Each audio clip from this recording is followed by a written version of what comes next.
আজ আমরা আলোচনা করব পলিটিকে নিয়ে, অর্থাৎ ভারতীয় রাজ ব্যবস্থাকে নিয়ে। আগের আগের সংবিধান ক্লাসে আমরা আলোচনা করেছি আর্টিকেল 12কে নিয়ে। আজ আমরা আলোচনা করব মূল অধিকারের আর্টিকেল 13কে নিয়ে। আমরা জেনে নিই আর্টিকেল 13তে কি বলা আছে। চলো, আর্টিকেল 13। আর্টিকেল 13-এ বলছে যে ভারতের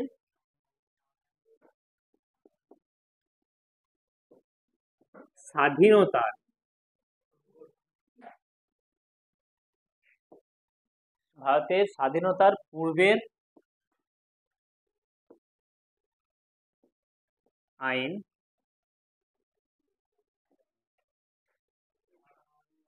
কি থাকবে?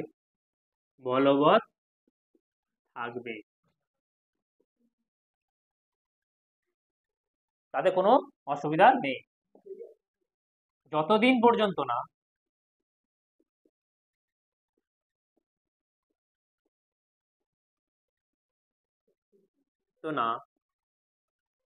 তা কোনো ব্যক্তির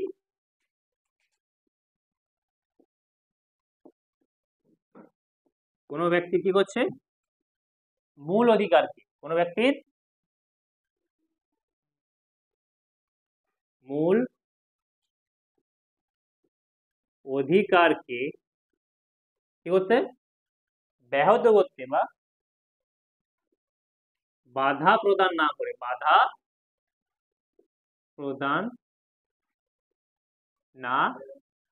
করে, অর্থাৎ কি, যখন যদি কোনো আইন কি হচ্ছে কোনো ব্যক্তির মূল অধিকারে বাধা প্রদান করলে, যদি বাধা প্রদান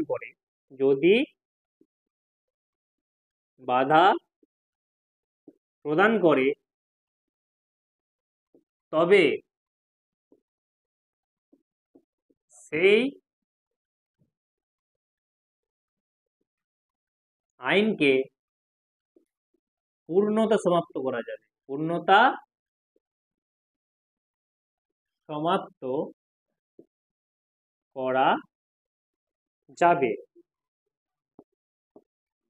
দেখো, এই আর্টিকেলে বলা হয়েছে যদি কোনো আইন মানে স্বাধীনতার পূর্বের আইন কি হবে? আজও বলবৎ থাকবে, কিন্তু সেটা কতক্ষণ পর্যন্ত থাকবে? যতক্ষণ পর্যন্ত না সেই আইন কি হচ্ছে অন্য কোনো ব্যক্তি কি করছে মূল অধিকারকে বাধা প্রদান না করে। যদি বাধা প্রদান করে তবে কি করবে? সেই আইনকে পূর্ণতা সমাপ্ত করবে। কার দ্বারা? আর্টিকেল 13 দ্বারা। কে করবে? সুপ্রিম কোর্ট করবে। এখন যদি কোনো সংসদের বা কোনো নেতামন্ত্রীরা সংসদ থেকে কি কোনো বিল পাস করা হয় যা আমাদের কি হচ্ছে মূল অধিকারে বাধা প্রদান করবে, তাহলে কি করবে? তখন কি সুপ্রিম কোর্ট আর্টিকেল 13 প্রয়োগ করে তাকে কি করতে পারবে? তাকে পূর্ণতা সমাপ্ত করতে পারবে। ক্লিয়ার? অর্থাৎ এই আর্টিকেল কি করছে? এক প্রকার মূল অধিকারে যেন বাধা প্রদান না করে এরকম আইনকে কি করছে আটকে রাখছে, যেন কি করতে পারে, যেন কেউ মূল অধিকারকে বাধা প্রদান না করে। তার জন্য লাগামের কাজ করছে। অর্থাৎ কি করছে আর্টিকেল 13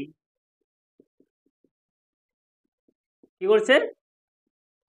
এক প্রকার লাগামের কাজ করছে। কিসের কাজ করছে? লাগাম এর কাজ করে। তাই আর্টিকেল 13 কে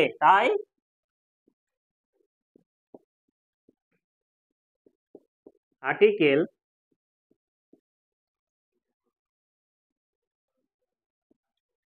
13 কে সংবিধানের লাগাম বলা হয়। সংবিধানের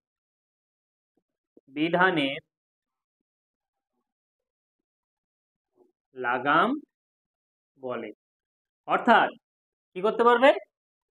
আর্টিকেল 30 প্রয়োগ করে যদি সংবিধানের মূল ঢাঁচা যেন কোনরূপ পরিবর্তন না করতে পারে সেটা দেখবে কে? Supreme court. ইয়েতে তোমার ডক্টর মনমোহন সিং কি করতে চেয়েছিল? আমাদের কি হচ্ছে জাজদের নিয়োগ কি হয় কলোজিয়ামের মাধ্যমে কি করছে ওখানে কি হচ্ছে আমাদের জাজদের একটা সংগঠন আছে ওখানে তারা কি করে একটা যারা হচ্ছে জাজ হওয়ার মধ্যে জন্য যোগ্য সে কি করে তারা একটা লোক মানে যারা জাজ হওয়ার জন্য যোগ্য তাদেরকে সিফারিশ করে কার কাছে? রাষ্ট্রপতির কাছে। আর সেই সিফারিশ অনুসারে রাষ্ট্রপতি কি করছে? তাকে জাজ হিসেবে নিযুক্ত করে। কিন্তু কি হচ্ছে, আমাদের ডক্টর মনমোহন সিং চেয়েছিল কি ন্যায়িক নিযুক্তি আয়োগের মাধ্যমে সেখানে কি করতে চেয়েছিল, সেখানে যে কলেজিয়াম পদ্ধতি অর্থাৎ জাজদের মাধ্যমে যে সিধা জয়নিং মানে কি করে রেফার করে যে যুক্ত করা হয়, সেখানে কি করতে চাইলো, সেখানে দুজন হচ্ছে জাজ মানে সিনিয়র জাজ থাকবে, দুজন আইনি জানকার থাকবে, আর দুজন কি থাকবে?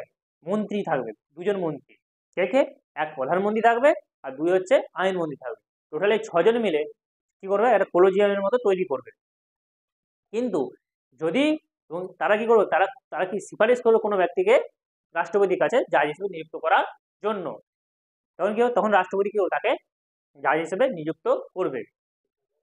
কিন্তু এখানে একটা জিনিস বলা হয়েছিল কি, যদি ওই কলেজের কোনো দুজন ব্যক্তি সেই জাজের বিরুদ্ধে থাকে, মানে যাকে যাকে কি হচ্ছে সিফারিশ করছে তার বিরুদ্ধে থাকে, তবে তাকে আর নিয়োগ করা, রাষ্ট্রপতি তাকে নিয়োগ করতে পারবে না। মনমোহন সিং এই ন্যায়িক নিযুক্তি আয়োগকে কি হচ্ছে, ন্যায়িক নিযুক্তি আয়োগকে পাস করানোর চেষ্টা করেছিল, কিন্তু সে পাস করাতে, সংসদ থেকে বিলটা পাস করাতে পারেনি। কিন্তু নরেন্দ্র মোদী সেই বিলকে সংসদ থেকে পাস করিয়ে বিলে পরিণত করে এবং সেই সংসদ থেকে সেটাকে বিল পাস করায়।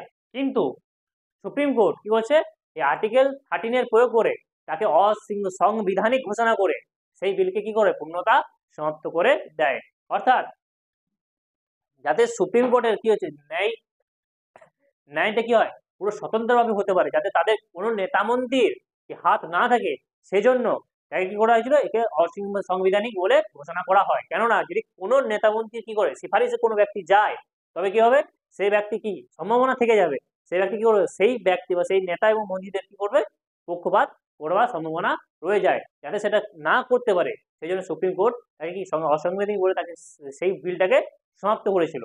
এই জন্য আর্টিকেল 13 কি করছে, পুরো সংবিধানের লাগামের কাজ করছে। যদি কোনোটাই কি হয় সংবিধানের বিরুদ্ধে হয় অর্থাৎ গ্যার সাংবিধানিক হয়, তাকে কি করতে হবে, আর্টিকেল 13 প্রয়োগ করে কি করতে পারবে, তাকে রদ করতে পারবে। এই হলো আর্টিকেল 13। এবার হচ্ছে আর্টিকেল 14।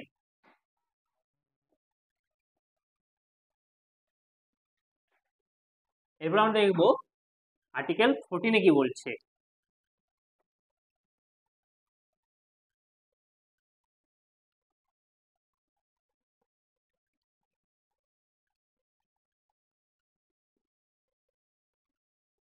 এবার হচ্ছে আর্টিকেল 14। আর্টিকেল 14 বলছে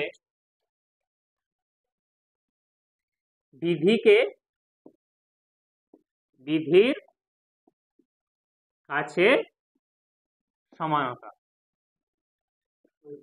অর্থাৎ বিধির কাছে কি, বিধির কাছে সবাই সমান।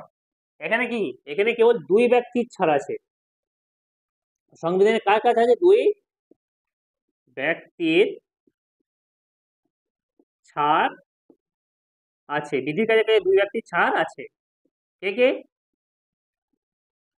এক হলো রাষ্ট্রপতি,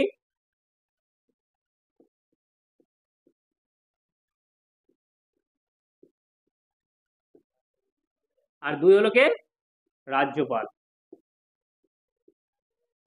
এই দুজনের কি আছে, ছাড় আছে।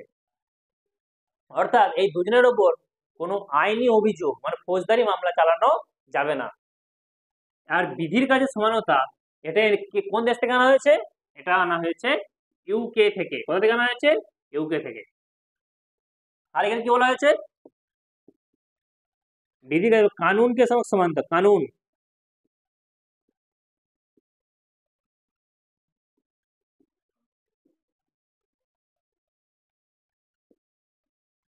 समानता, এটা কোথা থেকে এসেছে, এটা এসেছে ইউএসএ থেকে। এটা এসেছে কোথা থেকে, এটা এসেছে ইউএসএ থেকে। তাহলে কত হলো, আর্টিকেল 14, আর্টিকেল 15। আজ এই পর্যন্তই। আমরা নেক্সট এর পরবর্তী পার্ট মানে আর্টিকেল 15, 16, 17, 18, 19 মানে বাকি যে ইয়েগুলো রয়েছে সেটা আমরা আলোচনা করব নেক্সট ভিডিওতে। যদি ভিডিওটি ভালো লেগে থাকে তবে ভিডিওটিকে লাইক, কমেন্ট ও শেয়ার করুন ও এরকম আরো ভিডিও পেতে চ্যানেলটিকে সাবস্ক্রাইব করুন। আর আমরা আমাদের টেলিগ্রাম গ্রুপে এই ভিডিওর লিঙ্কগুলো দিয়ে থাকি। এছাড়াও পড়াশোনার জন্য আরো অনেক কিছু আমরা পিডিএফ ওখানে আমরা দিয়ে থাকি, ওই টেলিগ্রাম লিঙ্কে আমরা দিয়ে থাকি। তাই এই সমস্ত পেতে এবং ভিডিও লিঙ্কগুলি পেতে আমাদের টেলিগ্রাম গ্রুপের সাথে যুক্ত হন। টেলিগ্রাম গ্রুপের লিঙ্ক আমাদের ডেসক্রিপশন বক্সে দেওয়া হলো। নমস্কার।